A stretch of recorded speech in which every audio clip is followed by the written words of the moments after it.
Last class में हमने assets और लाइबिलिटीज को ट्रांसफर करना रियलाइजेशन में सीख लिया था और हमने एसेट्स की क्या ट्रीटमेंट होंगी और लाइबिलिटीज की क्या ट्रीटमेंट होंगी ये भी हमने कर लिया था। आज हम आगे चलते हैं इससे रिलेटेड।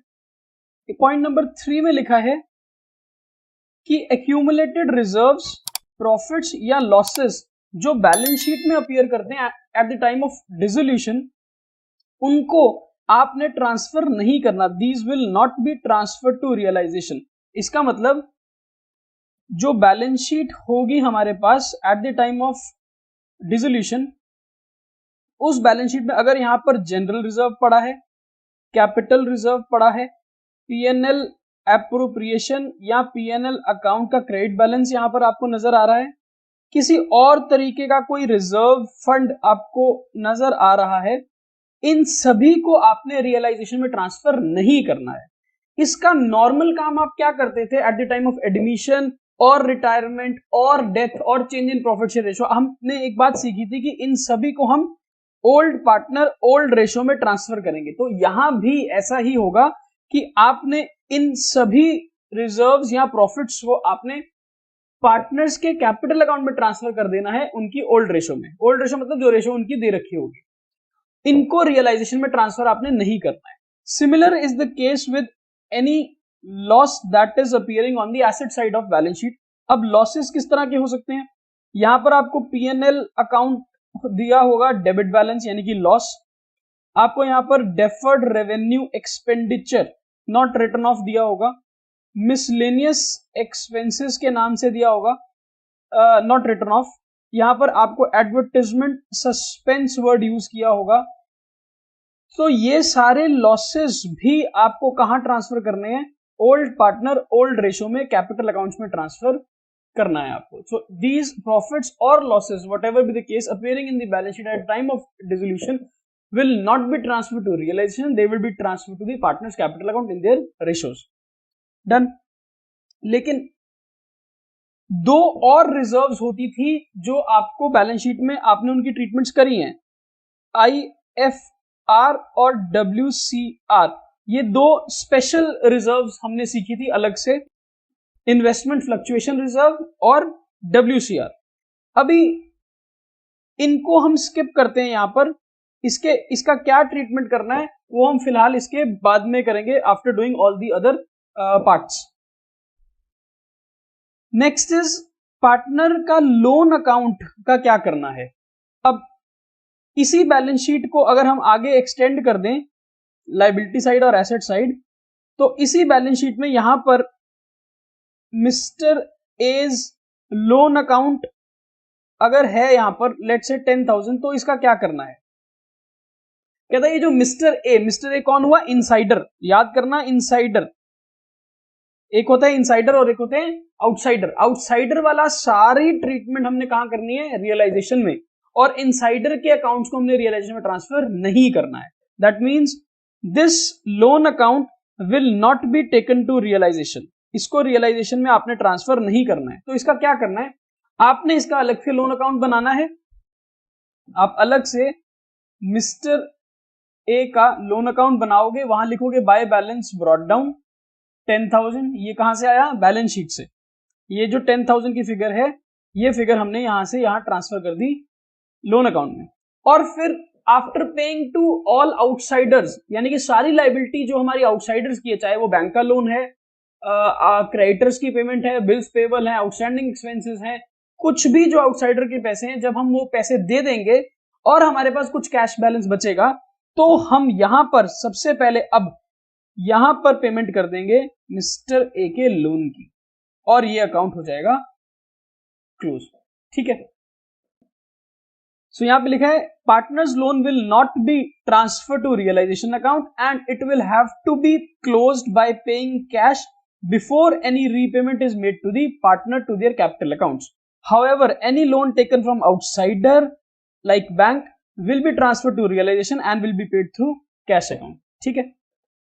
अब एक चीज और समझते हैं which is called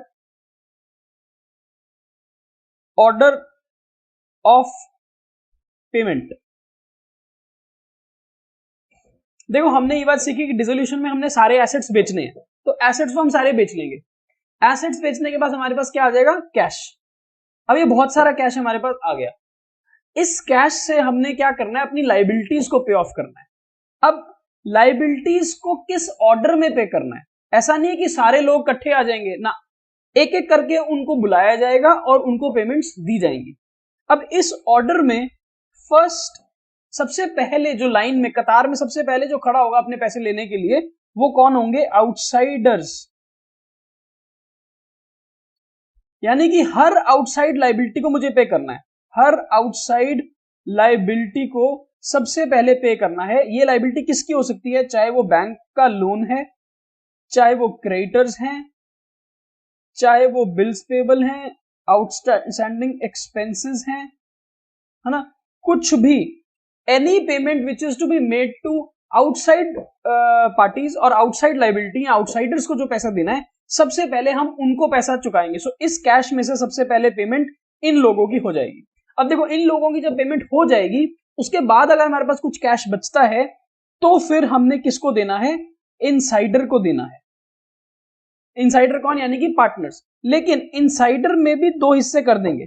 पहले पेमेंट किसको मिलेगी, पहले मिलेगी अगर किसी पार्टनर का लोन अकाउंट ओपन है। ये देखो, ये मिस्टर ए ने लोन दिया था ना हमको 10,000 का, और यहां पर कैपिटल्स भी होंगे मिस्टर ए के और मिस्टर बी के।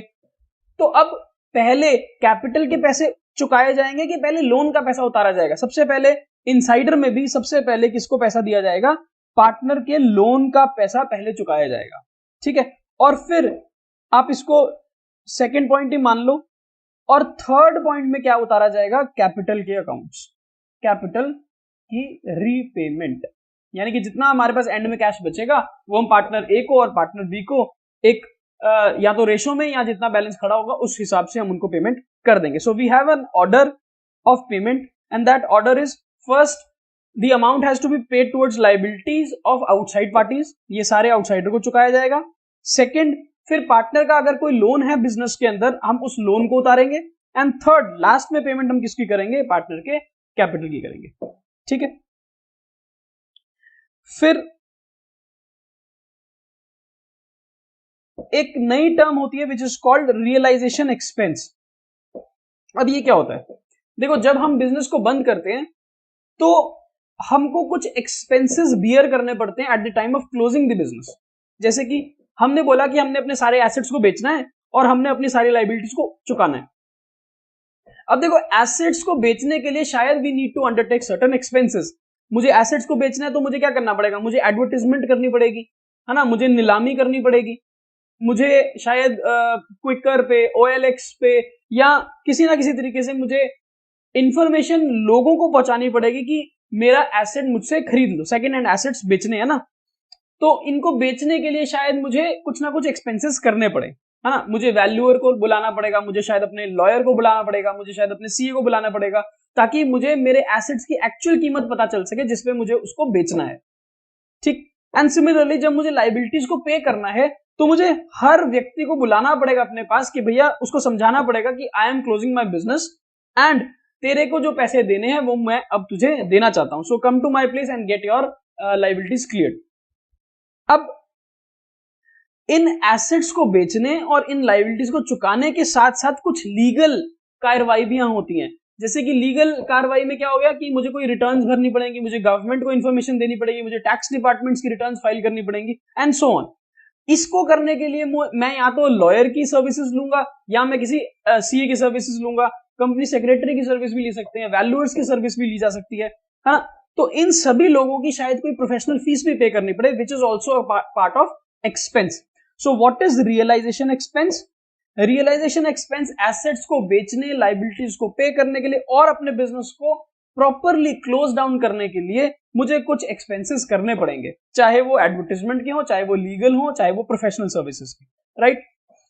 अब ये जो एक्सपेंसेस हैं, ये एक्सपेंसेस किस तरह से पे किए जाएंगे? जब हम रियलाइजेशन एक्सपेंसेस को पे करेंगे तो एंट्री क्या होगी? हमें तो एंट्री पास करनी है बिकॉज हम तो अकाउंटिंग कर रहे हैं। लेट्स से ये सारा को सारा बिजनेस को बंद करने का, एसेट बेची लाइबिलिटीज को पे ऑफ करने पे खर्चा आता है 1000 रुपए, which includes every kind of expense, legal, professional, valuation, advertisement, सारे खर्चे। ये खर्चे हमने कैश में पे करने हैं 1000 रुपए। हम क्या एंट्री पास करेंगे? आपके मन में एंट्री आएगी sir, realisation expense account debit to cash. आपके मन में ये एंट्री आ रही है। अब याद रखना, हम बिजनेस को बंद कर रहे हैं। बिजनेस को बंद करने के वक्त हम कोई नया लेजर अकाउंट ओपन नहीं कर सकते हैं। आपने इस एंट्री में क्या किया, आपने रियलाइजेशन एक्सपेंस नाम से एक नया लेजर अकाउंट ओपन कर दिया। ऐसा नहीं करना है। हमने याद किया था, याद करो, हमने एक चीज करी थी जिसमें हमने बोला कि रियलाइजेशन अकाउंट बनेगा, और इस रियलाइजेशन अकाउंट को बनाने का पर्पस क्या था कि सारे एसेट्स जो बैलेंस शीट में हैं अपार्ट फ्रॉम सर्टेन एसेट्स, उन सबको हम यहां पर ट्रांसफर कर देंगे, ऑल एसेट्स, और फिर यहां पर हम बहुत सारी लायबिलिटीज को भी ट्रांसफर कर देंगे। और ऐसा करने का पर्पस ये था कि हम एसेट्स और लायबिलिटीज को क्लोज करना चाहते हैं, उनकी बुक्स ऑफ अकाउंट्स को क्लोज करना चाहते हैं। ठीक है, इसका मतलब अगर अब आप एक नया अकाउंट ओपन कर दोगे रियलाइजेशन एक्सपेंस का, फिर आपको ये रियलाइजेशन एक्सपेंस अकाउंट को भी कहां पर क्लोज करना पड़ेगा? रियलाइजेशन में, है ना। फिर आपको एक और एंट्री पास करनी पड़ेगी, रियलाइजेशन अकाउंट डेबिट, और ये अकाउंट को बंद करना पड़ेगा टू रियलाइजेशन एक्सपेंस अकाउंट 1000। ऐसा करना पड़ेगा। इससे बेटर क्या है? इससे बेटर ये है कि आप ये दोनों एंट्रीज मत करो, आप सिंपल एक एंट्री पास करो, realisation account debit 1000 to cash.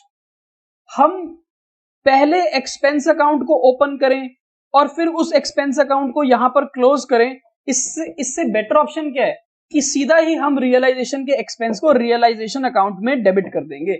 ये एंट्री यहां पर पोस्ट हो जाएगी टू कैश अकाउंट 1000। क्लियर है? तो जब भी हम रियलाइजेशन के खर्चे पे करेंगे, एंट्री क्या बनेगी? Realisation account debit to cash account. ठीक है, तो when the expenses are incurred and paid by the firm, entry will be realization account debit to cash account या फिर बैंक अकाउंट। ये हमने एंट्री सीख ली। ठीक है, अब ऐसा भी तो हो सकता है कि रियलाइजेशन के एक्सपेंसेस क्या मालूम कोई पार्टनर अपनी जेब से पे कर दे।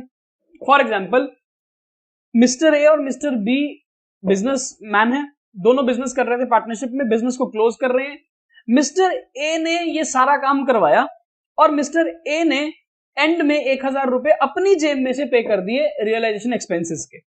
इसका मतलब क्या है कि मिस्टर ए ने on behalf of the firm ये सारी पेमेंट करी है। ठीक, अब ऐसा तो नहीं है कि मिस्टर ए अपनी जेब से पैसा देके भूल जाएंगे, बाद में पैसे नहीं लेंगे ना। मिस्टर ए बाद में बिजनेस में से 1000 रुपए ले लेंगे। तो हम एंट्री क्या पास करेंगे? हम बोलेंगे रियलाइजेशन एक्सपेंस डेबिट, 1000 रुपए का खर्चा तो हो गया, सेम रियलाइजेशन एक्सपेंस पहले भी डेबिट किया था, अब भी डेबिट ही करना है। लेकिन कैश बिजनेस का नहीं गया, कैश किसका गया है? पार्टनर का। तो ultimately partner will become creditor. तो हम पार्टनर के कैपिटल अकाउंट यानी कि एज कैपिटल अकाउंट को क्रेडिट कर देंगे 1000 रुपए से, और बाद में ये पैसा वो कैपिटल की पेमेंट के साथ बिजनेस से निकाल लेगा in the form of cash. So when the realisation expenses are paid by a partner but it is the expense of the business, तो एंट्री बनेगी रियलाइजेशन टू पार्टनर अकाउंट। और जब खर्चा फर्म का था और फर्म ने ही पे किया, तो एंट्री बनी realisation to cash account. Now there may be a case where a partner agrees to undertake the dissolution work for an agreed remuneration and bear the realization expenses। क्या होता है? फॉर एग्जाम्पल, मैं और मेरा friend एक business चला रहे थे एंड अब हम उस बिजनेस को बंद कर रहे हैं। सिंस मैं एक चार्टर्ड अकाउंटेंट हूं, है ना, और मैं वैल्यूएशन भी करना जानता हूं और मुझे लीगल काम भी करने आते हैं, तो मैंने अपने पार्टनर को बोला कि rather than going to somebody else और उससे हम ये सारा काम कराएं, मैं भी तो एक प्रोफेशनल हूं, तो एज अ प्रोफेशनल हमारी फर्म मेरे से काम करवा लेती है। और मैंने ये बोला कि एज अ प्रोफेशनल अब मैं रियलाइजेशन के लिए 10,000 रुपए चार्ज करूंगा। सो मैंने क्या किया? बीइंग अ पार्टनर, मैं खुद ही सारा काम करवाऊंगा रियलाइजेशन का, और मैंने ये अपने पार्टनर के साथ तय कर लिया कि इस पूरे काम के लिए, ये पूरी रियलाइजेशन करने के लिए मैं फर्म से 10,000 रुपए चार्ज करूंगा. सो this is my professional fees. This is not something which I am going to get as a partner. This is something which I am going to charge as a professional for carrying out all the dissolution work. So मुझे कितने रुपए मिलने हैं? 10,000. ठीक. साथ में मेरे partner ने मुझे बोला कि हम 10,000 रुपए तेरे को तो दे देंगे एज अ प्रोफेशनल, पर इसके बाद कोई भी अगर कोई खर्चा होगा, कोई एडवर्टाइजमेंट का खर्चा है, कोई लीगल पेपर बनाने का खर्चा है, वो खर्चा तुझे बियर करना पड़ेगा. दैट मीन्स मैंने बोला कि ठीक है, मुझे 10,000 रुपए दे दो और खर्चे सारे मैं बियर करूंगा. ठीक है.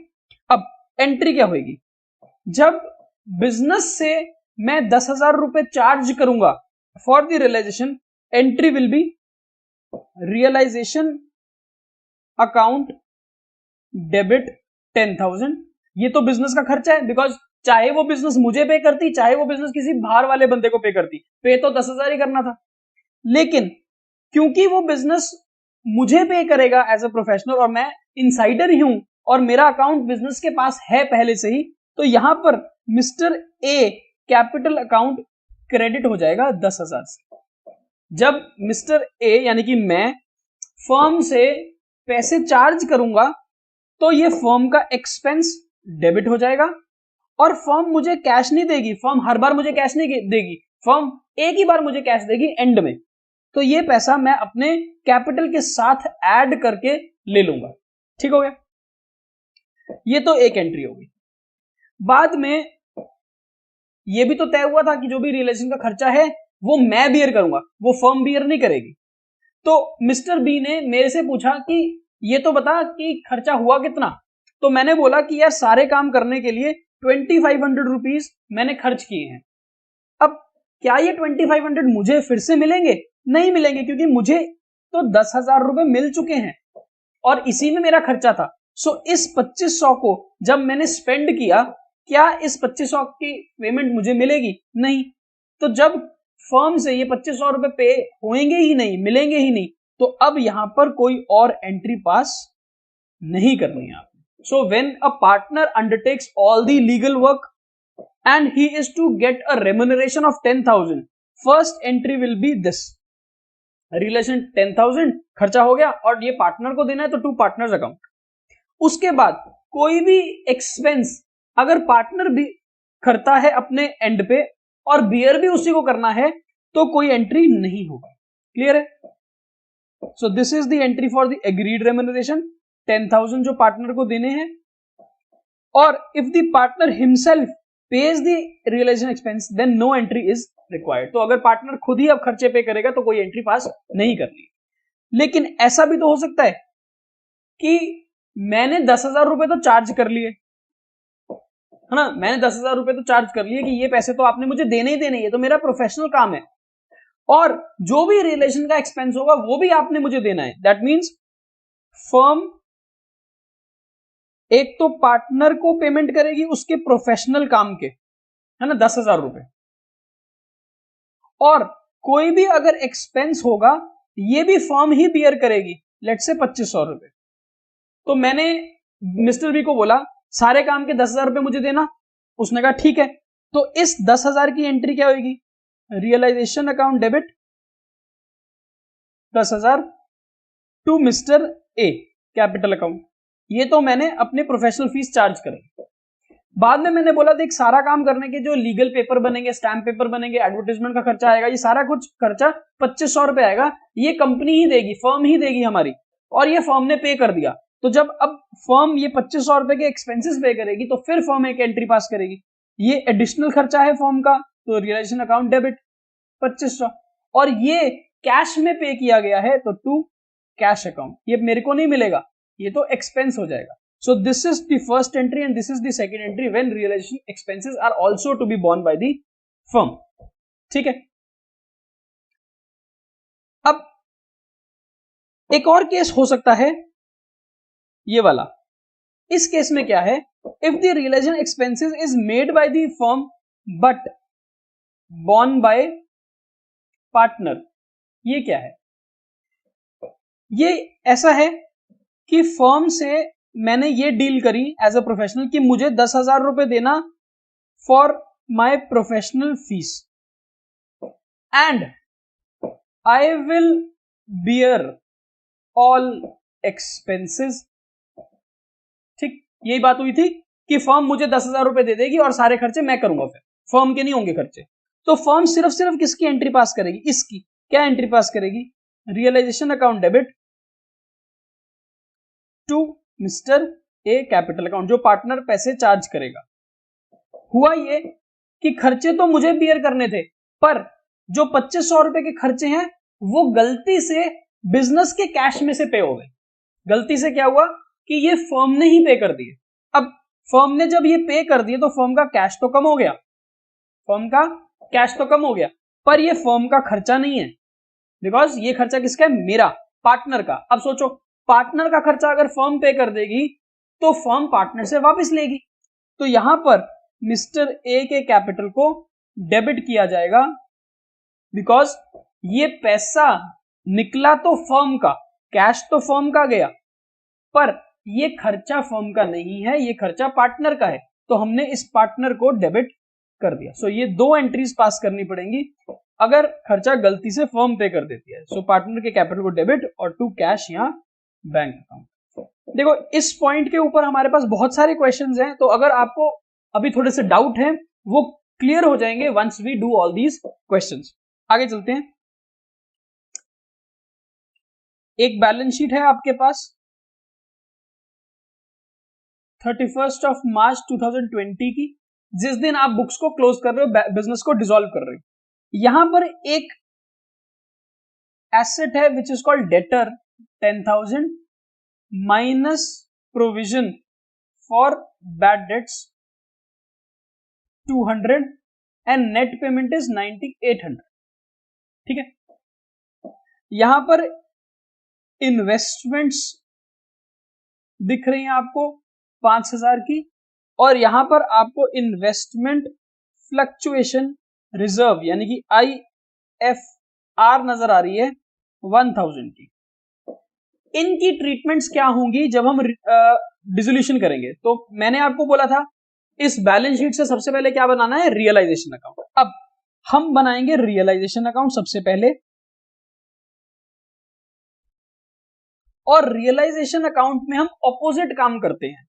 एसेट्स को यहां से उठा के यहां ट्रांसफर करते हैं और लाइबिलिटीज को यहां से उठा के यहां ट्रांसफर करते हैं। ठीक है, तो अब सबसे पहले कौन सा एसेट ट्रांसफर किया जाएगा? डेटर। सो हम यहां पे लिखेंगे टू डेटर्स 10,000। ये वाली वैल्यू नहीं लेनी है, आपने ग्रॉस वैल्यू लेनी है 10,000। ठीक है, बिकॉज डेटर टोटल कितने हैं? 10,000। तो टोटल डेटर यहां ट्रांसफर होंगे ग्रॉस वैल्यू पे, नेट वैल्यू पे नहीं। नेट वैल्यू को आपने नहीं देखना, आपने ग्रॉस वैल्यू को ट्रांसफर करना है। और ये जो प्रोविजन है, ये प्रोविजन में क्रेडिट बैलेंस होता है, तो उसको यहां ट्रांसफर किया जाएगा bye provision for bad dates 200। सो ये 200 यहां चला गया और 10,000 यहां चला गया। ठीक है, फिर ये वाली इन्वेस्टमेंट्स यहां चली जाएंगी, टू इन्वेस्टमेंट्स 5,000, और ये जो IFR है, ये IFR यहां पे आ जाएगा IFR 1,000। सो मेरे कहने का मतलब ये था आपको कि अगर आपको क्वेश्चन में डेटर और उसका प्रोविजन दिया हो तो डेटर को आपने सेपरेटली ट्रांसफर करना है as debit side of realisation में, और प्रोविजन को सेपरेटली ट्रांसफर करना है credit side of realisation. Similarly investment और उसका रिजर्व अलग अलग ट्रांसफर करना है आपने। इन्वेस्टमेंट यहां पर ट्रांसफर होगा और IFR यहां पर ट्रांसफर होगा। ठीक है, ऐसे ही अगर इसी क्वेश्चन में आपको और चीज दी हो, थोड़ा सा डिलीट करता हूं पहले, रुको। अगर इसी क्वेश्चन में आपको यहां पर बिल्डिंग दिया हुआ है 1,00,000 रुपया, और यहां पर आपको provision for depreciation on building दिया हुआ है अलग से 10,000, तो क्या करोगे? सेम काम, बिल्डिंग यहां पर ट्रांसफर होगी 1 लाख पे, जो उसकी वैल्यू है बैलेंस शीट में, और उसका प्रोविजन अलग से यहां पर ट्रांसफर होगा by provision for depreciation on building, जो उसकी वैल्यू है 10,000। ठीक है, so asset will be transferred at its gross value and उनके जो प्रोविजन होते हैं, provision for bad debts, provision for depreciation, वो अलग से ट्रांसफर होंगे। आईएफआर की ट्रीटमेंट आपने सीख ली कि आईएफआर को हमने कैपिटल अकाउंट में ट्रांसफर नहीं करना। आईएफआर क्योंकि एक एसेट के ऊपर बनाया गया है, इसलिए आईएफआर को भी हम कहां ट्रांसफर करेंगे, रियलाइजेशन अकाउंट के अंदर। क्लियर हो गया? अब एक ट्रीटमेंट रह गई सिर्फ हमारे पास, दैट इज रिगार्डिंग WCR। फिर से एक बैलेंस शीट दी हुई है हमारे को 31 मार्च 2020 को, जिस दिन हम बिजनेस को डिसॉल्व कर रहे हैं, और यहां पर आपके पास WCR है 10,000। ठीक है, अब WCR से रिलेटेड हमारे पास 4 ट्रीटमेंट्स हो सकती हैं। क्या क्या ट्रीटमेंट हो सकती है? Now if we say that there is no liability that arises on account of WCR, इसका मतलब क्या हुआ? इसका मतलब ये हुआ कि जो WCR आपको बैलेंस शीट में नजर आ रही है, इसके अगेंस्ट कोई लायबिलिटी नहीं है, तो आप क्या करोगे? आप उस केस में ये सारा का सारा WCR ओल्ड पार्टनर्स में ओल्ड रेशो में डिस्ट्रीब्यूट कर देना। सो हम क्या करेंगे, when there is no liability और zero liability, distribute WCR in old profit sharing ratio between all the partners and post it into the capital account। ठीक है, second case, when the amount of liability is equal to WCR, इसका मतलब क्या है? इसका मतलब यह है कि आपको यहां पर WCR कितना नजर आ रहा है, 10,000, और आपकी जो वर्कमैन कॉम्पनसेशन की लाइबिलिटी है वो कितनी है, 10,000। So when liability is equal to the amount of reserve, तो आप क्या करोगे, आप ये सारी रिजर्व को ट्रांसफर कर दोगे रियलाइजेशन अकाउंट में। तो आप क्या करोगे, आप रियलाइजेशन अकाउंट बनाओगे, इस लाइबिलिटी को यानी कि इस रिजर्व को आप यहां ट्रांसफर कर दोगे बाय WCR 10,000, और फिर क्योंकि आपने पेमेंट करनी है WCR की 10,000 की, तो आप यहां पर इसकी पेमेंट कर दोगे to cash 10,000 being workman compensation liability और क्लेम पेड। सो जब लाइबिलिटी बराबर है रिजर्व के, तो रिजर्व सारी ट्रांसफर करोगे और फिर उतना अमाउंट आप पेमेंट भी कर दोगे रियलाइजेशन अकाउंट की डेबिट साइड।